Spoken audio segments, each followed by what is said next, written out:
আসসালামু আলাইকুম প্রিয় বন্ধুরা, কেমন আছেন আপনারা সবাই?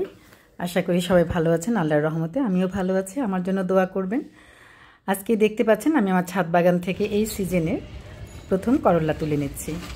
আমার ছাদ বাগানে সারা বছরই করলা হয়, গরম এবং শীতে দুই সময়ই আমি করলাটা পছন্দ করি, সবজিটা, তাই সারা বছরই চাষ করার চেষ্টা করি।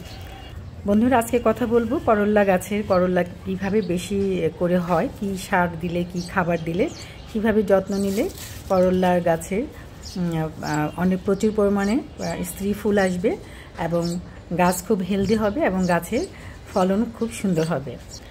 আমরা প্রথমে তো বীজটা শোধন করে চারা রোপণ করি। আমি নিজেই আমার ছাদ বাগানের যে করলা, পাকা করলা হয়, তার থেকেই কিন্তু আমি করলাটা বীজ রাখি এবং তার চারাই আমি তৈরি করি।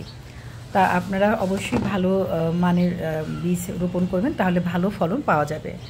করলা গাছ যখন 1 ফিটের 1.5 ফিটের মতো বড় হয়ে যাবে, তখন থেকেই কিন্তু তাকে খাবার দিতে হবে তার প্রয়োজনীয়, তাহলে গাছটা দ্রুত সুন্দরভাবে বেড়ে উঠবে। সেই খাবারের মধ্যে অবশ্যই জৈব সার থাকতে হবে প্রচুর পরিমাণে, তার সাথে টিএসপি, বোরন এবং জিঙ্ক বা দস্তা বা এপসম সল্ট, এগুলো খুব অল্প পরিমাণে 1/2 চা চামচ করে আপনারা দিয়ে যাবেন। মাটিটার চারপাশে গর্ত করে গাছের গোড়া থেকে বেশ খানিকটা দূরে সারগুলো দিলে তার সাথে আপনার গোবর সার অথবা ভার্মি কম্পোস্ট বা কিচেন কম্পোস্ট, এই সারগুলো দিয়ে যাবেন। এই তার একটা খাবার।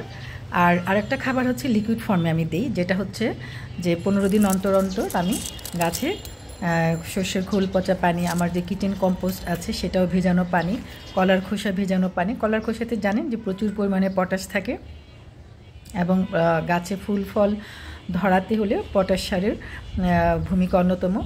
প্রচুর পটাশ সার পায় এমন খাবারগুলো দিতে হয়, যেমন ছাই, কলার খোসা, এগুলোতে পটাশিয়াম, ম্যাগনেশিয়াম আছে, ডিমের খোসাতে ক্যালসিয়াম আছে। এগুলো জৈব সারগুলো আমি ব্যবহার করি। আর রাসায়নিক সার যদি দিই তাহলে আমি খুব 1/2 চা চামচ করে গাছ প্রতি দিয়ে যাই। 1/2 চা চামচ পটাশ, তার থেকে কম একটু জিঙ্ক এবং এপসম সল্ট, আর বোরন তো 1 চিমটি দিতে হয়, চা চামচের 4 ভাগের 1 ভাগ। ওগুলো যদি আমি মাসে একবার করে দিয়ে যাই তাহলে কিন্তু সারা বছরই আপনার গাছগুলো হেলদি থাকবে। একই মাটিতে আমি যে দেখেন এখন কিন্তু মাটি শোধন করার সময় আপনারা দেখেছেন বা আমার একটা ভিডিও আছে যেখানে আমি মাটিগুলোকে তুলে রোদে দিয়েছি, সেখানে কিন্তু পর্যাপ্ত জৈব সার, খাবার, এগুলো সব দিয়েছি যেন শীতের ফসল ফলানো যায়।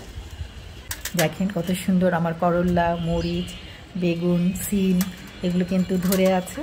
আর গরমের সময়ও গরমের সবজি ধুন্দুল দেখেছেন, প্রচুর পরিমাণে আমি ধুন্দুল তুলেছি। সেই ফসল শেষ হয়ে যাওয়ার পরপরই আমি কিন্তু মাটিতে খাবার দিয়ে দিয়েছি, পার্মানেন্ট যে খাবারটা দিতে হয় 3 মাসের জন্য, সেটা কিন্তু আমি দিয়ে দিয়েছি। এখন আমি যেটা দিব সেটা লিকুইড ফর্মের খাবারটা দিয়ে দেবো, মানে কম্পোস্টই যেটাকে বলে, যেটা গাছ খুব দ্রুত গ্রহণ করতে পারে। আমরা যেমন ওরসালেন্ট আমাদের খুব এনার্জি দেয়, খুব পরিশ্রমে পড়ে, ঠিক সেইভাবেই কিন্তু এই কম্পোস্টটি সেটা কিন্তু গাছের জন্য খুব দ্রুত কাজ করে, গাছ হেলদি থাকে, গাছের ফলন বৃদ্ধি হয়। তো এইভাবে আমরা ছাদে কিন্তু আমাদের চাষটা। করলা গাছে বেশি ফলন আনার জন্য অবশ্যই আমরা 3G কাটিং, 2G কাটিং করে দেব। 2G কাটিং এবং 3G কাটিং সম্পর্কে আমরা সবাই ভালো জানি। এগুলো করার ফলে গাছের স্ত্রী ফুল অনেক বেশি আসে, সেটা করলা গাছ হোক, লাউ গাছ হোক, সিম গাছ হোক, যে কোনো গাছের জন্যই অনেক বেশি দরকার। তাহলে কিন্তু আমরা অনেক বেশি ফলন এবং ফসল ছাদ বাগান থেকেই হারভেস্ট করতে পারবো। বন্ধুরা, আমার ভিডিওটা যদি তোমাদের ভালো লেগে থাকে তাহলে প্লিজ লাইক, কমেন্ট এবং সাবস্ক্রাইব করে পাশে থেকো। আর যদি ভালো লাগে তাহলে বন্ধুদের মাঝে শেয়ার করে দিও। আরও যদি ভালো কোনো ভিডিও দেখার ইচ্ছে হয় তাহলে আমাকে কমেন্ট করে জানিয়ে দিও। ধন্যবাদ সবাইকে, আল্লাহ হাফিজ।